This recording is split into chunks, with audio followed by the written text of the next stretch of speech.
Economía Hoy, con Gerardo Corrales. Los efectos de la Ley de Ordenamiento de las Finanzas Públicas, la regla fiscal y de las medidas del acuerdo con el Fondo Monetario Internacional empiezan a notarse. En términos generales, el país cerró con un superávit primario de 2.2% del Producto Interno Bruto, el mejor en 17 años. Eso sí, cuando sumamos el pago de intereses de la deuda, el país sigue en números rojos, con un déficit financiero del 1.7% del PIB.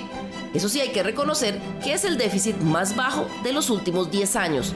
El país logró a septiembre una mayor recaudación de impuestos, alcanzando los 4.604.773 millones de colones, que representan un 10.3% del PIB. El año pasado, la recaudación no logró llegar al 10%. El crecimiento de esa recaudación tributaria representó una diferencia de 631.567 millones de colones más que el año pasado, lo cual equivale a un 1.4% del PIB. Otro de los logros que ha resaltado el ministro de Hacienda es la reducción en la relación deuda-PIB, ya que mientras para diciembre del año pasado el nivel de endeudamiento era del 68% del PIB, para septiembre de este año se redujo a un 63.1%.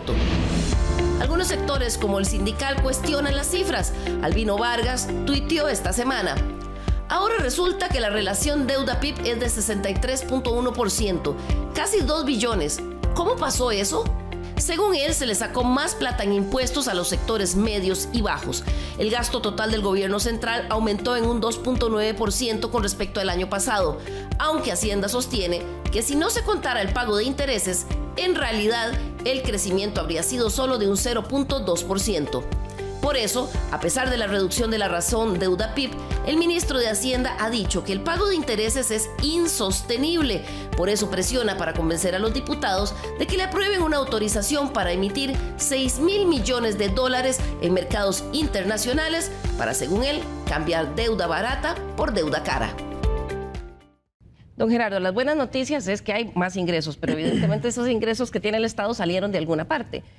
Don Albino decía que han pagado la factura de los sectores más vulnerables. Don Rodrigo ahora mencionaba también que los sectores, los empleados del sector público no han recibido aumentos salariales tampoco. ¿De ahí es donde vienen la carnita de estas buenas noticias? No, yo creo que hay que tener mucho cuidado con el manejo de las cifras, incluso escuchando a algunas señoras diputadas, hay que tener mucha prudencia, porque el comentario de don Albino se refiere a la relación de deuda al Producto Interno Bruto. Y claro, el Producto Interno Bruto con una inflación del 10% y un crecimiento del 4.4% hace que el denominador crezca más que el numerador. Y por eso se ve ese gran ajuste de 5 puntos en la relación de deuda al PIB. Sí, es muy dramático. No es que se le esté cobrando más a los trabajadores. Cuando usted ve el comportamiento de los impuestos, lo que más crece es el impuesto a las utilidades de las empresas, casi un 25%.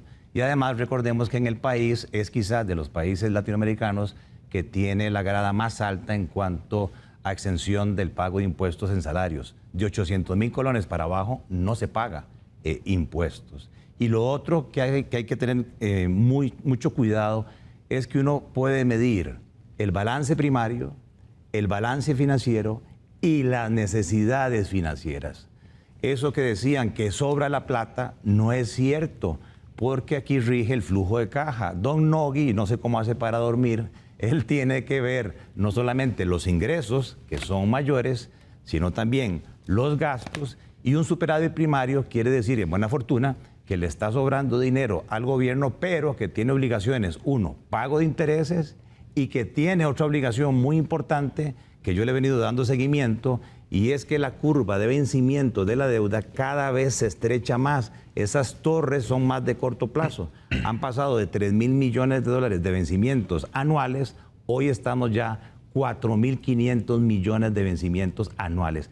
Es ahí donde hay que trabajar precisamente en una reestructuración de la deuda del gobierno para tirarla a más largo plazo y con tasas de interés más bajas.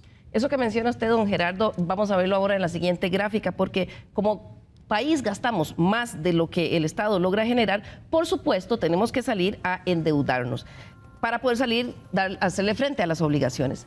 Ahí vemos hasta el mes de septiembre lo que el país ha necesitado para financiarse, tuvo que salir a buscarlo sobre todo en el mercado interno. Según las cifras de Hacienda, hasta el 30 de septiembre el país salió a pedir prestado ese monto que veíamos, más de 3.000 millones de colones, de los cuales el 82.73% se logró con colocaciones en el mercado local, la mayoría a largo plazo. El otro 17.27% del financiamiento provino de recursos externos. Así que aunque las cifras sean positivas, sin duda el país todavía enfrenta una seria situación fiscal. Economía Hoy, democratizando la educación financiera.